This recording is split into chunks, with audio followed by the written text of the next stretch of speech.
Buletin Didik 26 Oktober bersama saya Nur Halifah Ghani. Assalamualaikum dan salam sejahtera. Bahan buangan terutamanya minyak masak diproses untuk menghasilkan sabun organik, manakala sisa plastik diuruskan untuk menghasilkan pelbagai binaan EcoBrick. Aktiviti Kita Semula Bahan Terpakai itu dilaksanakan ketika berlangsungnya program pemindahan ilmu sisa kepada harta dan STEM membabitkan 246 pelajar Sekolah Kebangsaan Tanjung Gading, Muar Johor. Program dikendalikan oleh 19 pensyarah Fakulti Teknologi Kejuruteraan Universiti Tun Hussein On Malaysia UTHM bersama rakan strategik SWM Environment Sdn Bhd. Melalui program itu, pelajar turut didedahkan dengan ilmu berkaitan tenaga solar dan motor arus terus. Mereka diberi peluang membina kereta yang bergerak menggunakan tenaga solar dan angin sebelum dipertandingkan dalam perlumbaan kereta sesama mereka.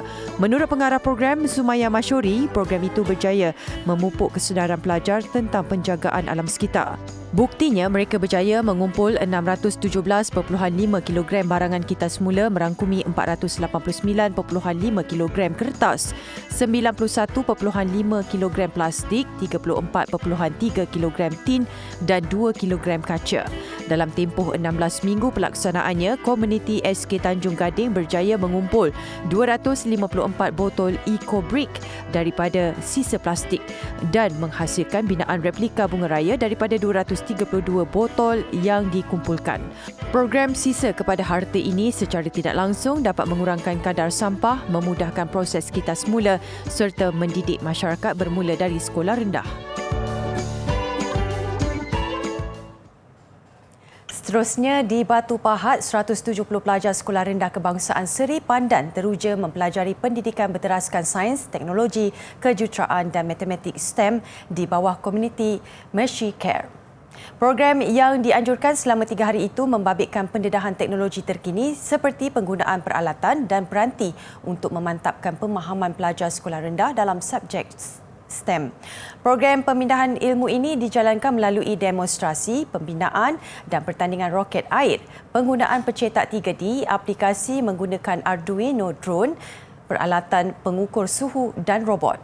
Usaha ini juga bertujuan menggalakkan pelajar memilih jurusan STEM di peringkat sekolah menengah, pengajian tinggi dan seterusnya dalam kerjaya. Aktiviti yang dianjurkan pula disasar dapat meningkatkan kreativiti pelajar dalam menterjemahkan reka bentuk ke aplikasi sebenar sekaligus memberi mereka peluang mengendalikan peralatan sains secara praktikal.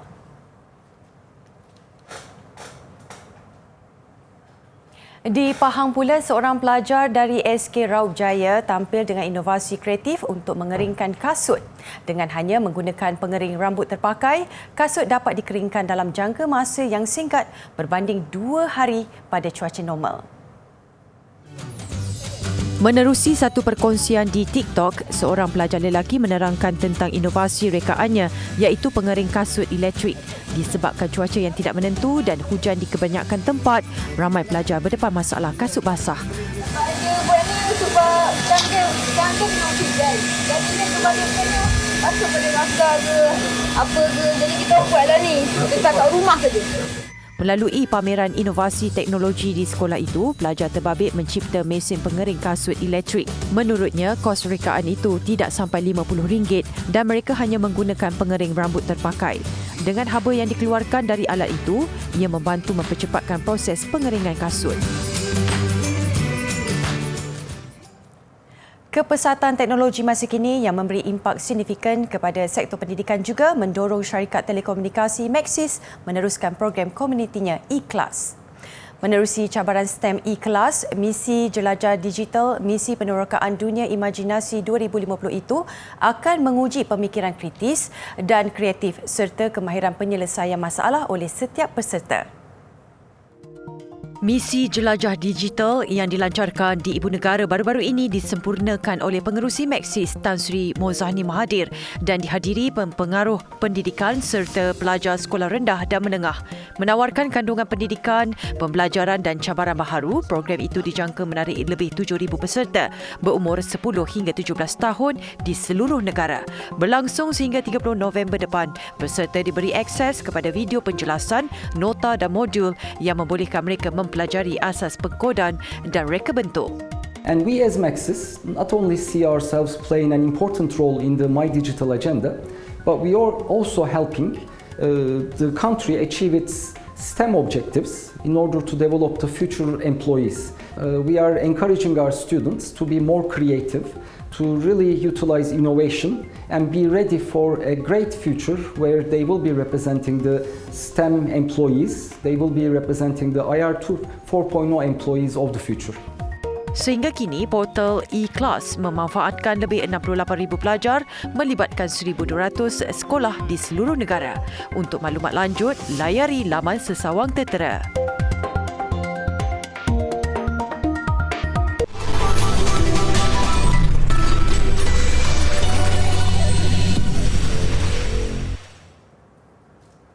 Tindakan tegas menanti mahasiswa yang menjual peranti yang diperoleh di bawah program Peranti Siswa Keluarga Malaysia.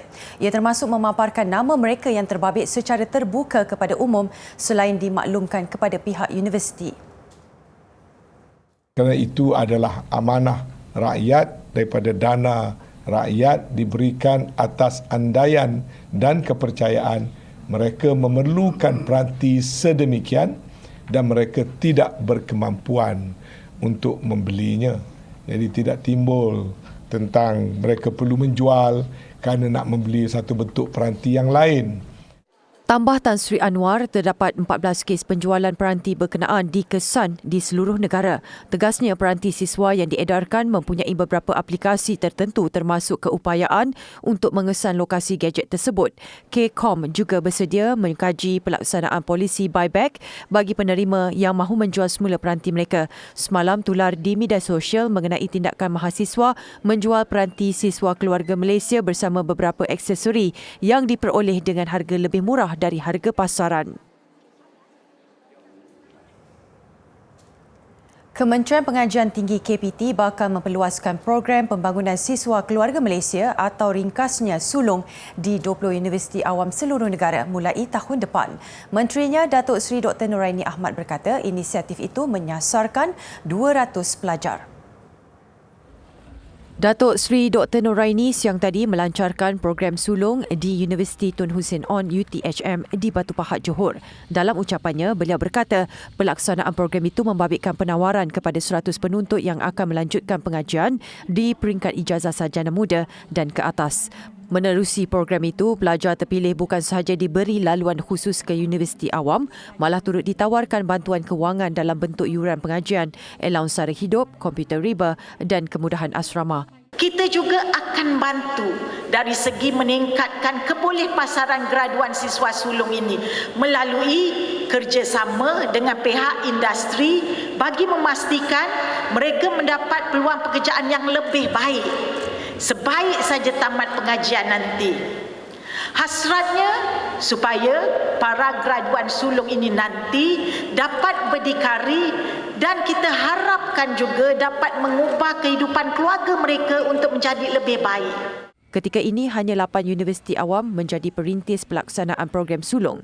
Hanya 76 penuntut daripada 115,477 permohonan kemasukan ke IPTA dipilih dan ditawarkan program sulung. Saya bersyukur sangat sebab menerima bantuan ini daripada KPT. Saya ni berasal daripada keluarga yang miskin dan saya ada adik-beradik seramai 5 orang. So ayah saya memang tak mampu nak menghantar kami semua ke universiti. So saya amat berbangga dapat menerima bantuan ini untuk menghabiskan pengajian saya ke peringkat ijazah. Saya memang dalam kalangan keluarga yang kurang berkemampuan dan kos pengajiannya adalah amat tinggi untuk kami sara. Dan biasa ini amat membantu kami untuk menyambungkan kami punya pelajaran dengan lebih tinggi. Saya mengucapkan ribuan terima kasih kepada semua pihak yang mewujudkan inisiatif beasiswa sulung, terutamanya Kementerian Pelajaran Tinggi, kerana dengan beasiswa ini saya dapat meneruskan pelajaran saya dan mencapai cita-cita yang saya inginkan daripada kecil lagi. Saya nak ucapkan terima kasih kepada Kementerian Pendidikan Tinggi Malaysia kerana telah memberi peluang kepada mahasiswa-mahasiswi negeri di Universiti Awam. Sebagai perintis untuk program sulung ni lah, saya amat bersyukur sebagai wakil dari UPSI. Saya ingin ucapkan terima kasih kepada Kementerian Pengajian Tinggi Malaysia kerana telah memberi kami peluang untuk meneruskan pengajian, terutamanya bagi kalangan yang B40 yang tak dapat nak teruskan pengajian tanpa mempunyai kos-kos yang tinggi dan bayaran seperti yuran tersebut. Sempena majlis ini, Datuk Seri Dr. Noraini turut menyampaikan peranti siswa kepada 50 pelajar bagi Zon Selatan. Lembaga Tabung Haji TH menyalurkan sumbangan sebanyak RM600,000 kepada 20 institut pengajian tinggi awam terpilih seluruh negara melalui program Iqra' TH IPTA 2022. Dana ini bakal diagihkan kepada 30,000 penuntut IPTA dalam kalangan keluarga asnaf atau kurang berkemampuan. Pengarah Urusan dan Ketua Pegawai Eksekutif Kumpulan TH, Datuk Seri Amrin Awaluddin berkata, Iqra' TH adalah satu daripada program tanggungjawab sosial korporat CSR yang akan memanfaatkan masyarakat pendalaman, luar bandar dan miskin bandar. Sumbangan ini diharap dapat meringankan beban kewangan dan memudahkan urusan penuntut IPTA dalam meneruskan pembelajaran mereka sehingga tamat pengajian. Pada masa sama, ia diharap dapat mengubah taraf hidup ekonomi keluarga. Sumbangan dana TH dalam bentuk cek curah itu diserahkan kepada Menteri Pengajian Tinggi Datuk Seri Dr. Noraini Ahmad untuk disampaikan kepada 20 wakil IPTA. Sumbangan diharap dapat melahirkan mahasiswa yang lebih komited, berkualiti dan mampu berdaya saing di semua peringkat. Program ini pada mulanya hanya tertumpu kepada pelajar sekolah rendah sebelum TH meluaskan bantuan kepada pelajar asnaf dan B40 yang mengikuti pengajian di Menara Gading.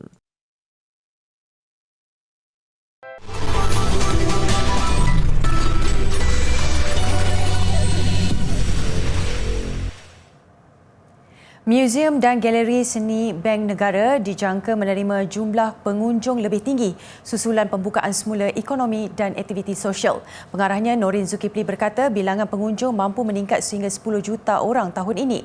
Keyakinan itu berdasarkan operasi galeri dan muzium seni berkenaan yang kini dibuka secara maya dan fizikal. Ini adalah satu cara Bank Negara membantu terutamanya artis-artis baharu kan untuk meningkatkan visibility mereka kepada pengunjung, terutamanya kepada pengunjung muzium dan juga khalayak ramai. Galeri Seni dan Muzium Bank Negara yang dibuka secara maya tahun lalu mencatat lebih 9 juta pengunjung. Ia juga dibuka secara percuma kepada semua dan menampilkan pelbagai program seni selain sejarah berkaitan kewangan negara. Terdahulu, Gubernur Bank Negara Tan Sri Nur Syamsiah Muhammad Yunus melancarkan Bazar Seni 2022 yang menampilkan 14 artis muda dengan lebih 100 karya seni. Sama-sama kita saksikan Gubernur melakukan Di Sabah pula, sebuah hentian budaya ditubuhkan di Tawau bagi menaikkan sektor pelancongan di negeri dan daerah itu amnya. Program yang berlangsung di Muzium Budaya Tawau itu juga merupakan inisiatif mempromosikan kepelbagaian etnik yang terdapat di daerah berkenaan. Pelbagai acara diadakan sempena pelancaran program, antaranya pertandingan beca etnik, busana etnik, memanah dan pertandingan nyanyian etnik. Hentian Budaya turut akan menyaksikan program sepanjang tahun antaranya beca etnik, basikal etnik dan pameran muzium etnik yang akan dibuka pada hari Jumaat, Sabtu dan Ahad. Program merupakan kerjasama antara Lembaga Kebudayaan Negeri Sabah bersama Majlis Perbandaran Tawau. Ia dirasmikan oleh Pengerusi Lembaga Kebudayaan Negeri Sabah Dato' OKK Titing Putang mewakili Menteri Pelancongan, Kebudayaan dan Alam Sekitar Datuk Jeffrey Arifin. Seminggu itu dia 3 kali, Jumaat, Sabtu dan Ahad. Begitu. Dia tidak ditakluk kepada jong minggu. Dalam seminggu itu kita adakan 3 kali lah.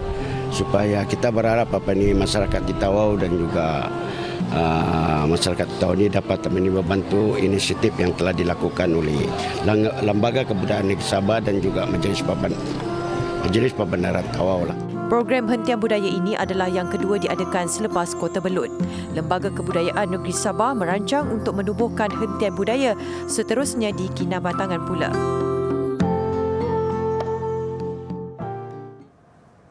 Firozabad adalah sebuah bandar kecil yang terkenal dengan aktiviti perindustrian di India. Terletak hampir 200 km dari New Delhi, ia sangat terkenal dengan pembuatan gelang kaca. Firozabad telah mengeluarkan alat hiasan itu selama lebih 200 tahun dan kini merupakan pengeluar gelang kaca terbesar di dunia. Di bandar ini, pembuatan gelang kaca boleh dianggap sebagai seni kraft yang terhasil dari ruang tamu rumah penduduknya. Gelang-gelang yang dihasilkan diagihkan untuk jualan di seluruh India dan negara-negara luar. त्योहार आता है दीपावली, रक्षाबंधन, करवा चौथ, मतलब कोई भी त्योहार आए तो उससे ऑर्डर मिलते हैं डिजाइनों के, तो उसी हिसाब से हम मतलब जैसी डिमांड वहाँ से आती है उसी हिसाब से हम लोग ऑर्डर बना के देते हैं और लोग बाग मतलब जैसी पसंद होती है उनकी ऐसी डिजाइन बनाते हैं जैसे कि लोग ज़्यादा से ज़्यादा खरीदें. Namun di sebalik gelaran pengeluar, industri ini tetap mempunyai cabaran tersendiri. एक तो हम बहुत हैवी वाली गर्मी में काम करते हैं और प्रदूषण वगैरह, कलाई वगैरह ये ज़्यादा उड़ती है तो बॉडी पे दाने वगैरह इसका शिकार बन जाता है और भी कई उलझने शरीर में पैदा होती है, दिक्कतें, बीमारियां.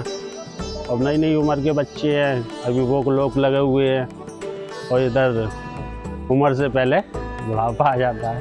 Seni pembikinan barang perhiasan itu kurang diminati golongan muda ditambah dengan kos bahan mentah dan gas semula jadi yang meningkat. Apapun, Firozabad dilihat masih meriah dengan pembuatan gelang, lebih-lebih lagi ketika musim perayaan seperti Deepavali.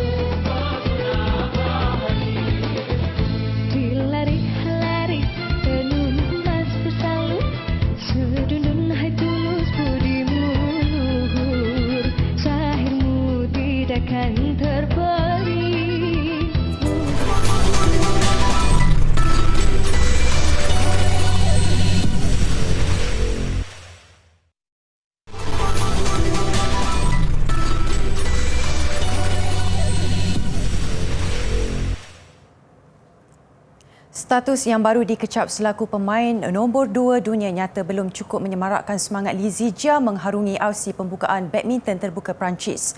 Zijia yang diletakkan sebagai pilihan ketiga tewas kepada pemain Indonesia Shizar Hiren Rustavito petang tadi. Set pertama nyata sengit dan kemenangan berpihak Shizar 21-19. Shizar yang menduduki ranking ke-24 dunia memastikan laluan ke pusingan kedua apabila menang set kedua 21-18. Kekalahan kepada Shizar mengulangi keputusan mengejut pada pusingan kedua terbuka Malaysia Jun lalu di mana Zijia tewas 3 set. Tampil selaku naib juara terbuka Denmark selepas tewas kepada pemain China, Shi Yuqi tetap memberi tambahan mata buat Li Zijia dalam memperbaiki kedudukan dunia. Zijia mengutip 9,350 mata pada kejohanan bertaraf jelajah dunia Super 750 BWF itu membolehkannya naik satu anak tangga untuk bergelar pemain nombor 2 dunia. Pemain kelahiran Alustar Kedah itu kini mengumpul 92,528 mata keseluruhan berada di belakang jaguh Denmark Victor Axelsen dengan 122,606 mata.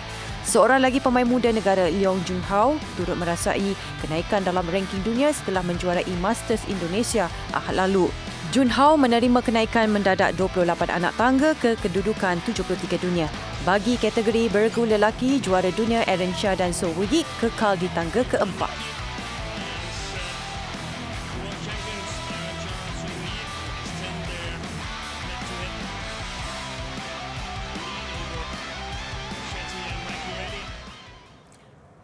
Beralih ke kejohanan hoki Piala Sultan Johor. Selepas 3 kekalahan, skuad remaja negara tekad memburu kemenangan sulung. Namun laluan itu bukan mudah. Mereka perlu berdepan satu lagi pasukan handalan Great Britain hari ini. Berdepan Afrika Selatan semalam, perlawanan tertunda hampir 30 minit ekoran hujan lebat. Afrika Selatan meledak jaringan pembukaan pada minit ke-22 menerusi Kelvin Davis hasil pukulan sudut penalti Senwizi Ngubane. Skuad negara nyata tidak mudah menyerah kalah apabila pantas menyamakan kedudukan selang seminit kemudian juga menerusi pukulan sudut penalti Muhammad Amirul Hanif Mamat. Bagaimanapun Malaysia gagal mengekalkan rentak membolehkan Afrika Selatan kembali mendahului hasil gol padang Marvin Simons minit ke-35. Hasrat skuad bimbingan Muhammad Amin Rahim untuk bangkit terus dilenyapkan dengan jaringan Cameron Forestier minit ke-53 untuk memastikan kemenangan 3-1 Afrika Selatan.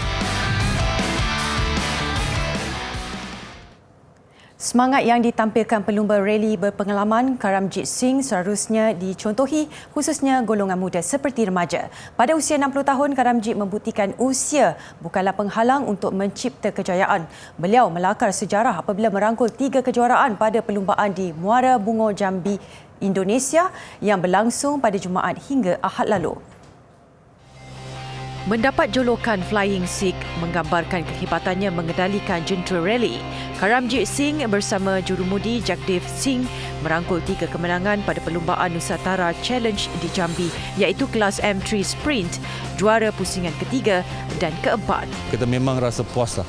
Ya, kita dah tunjuk prestasi kita macam mana, walaupun ada orang yang cakap kita patut pension ke apa, tapi kita dah tunjuk lah, walaupun 60 tahun tapi memandu macam 30 tahun lah. Ya.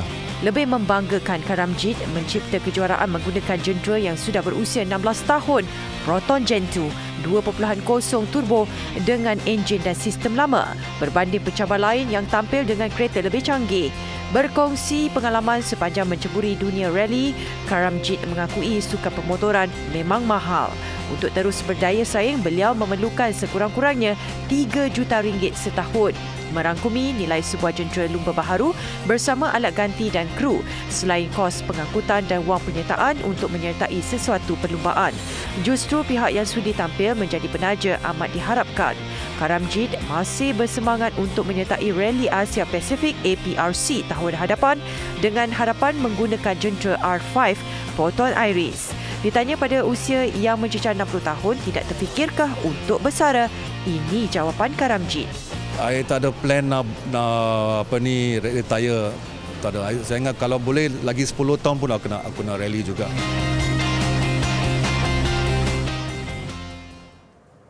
Pertandingan kek dan pencuci mulut bertemakan Halloween di sebuah pameran di London mengakhiri Buletin Didik. Saya Nolif Fagani, salam hormat dan kita jumpa lagi.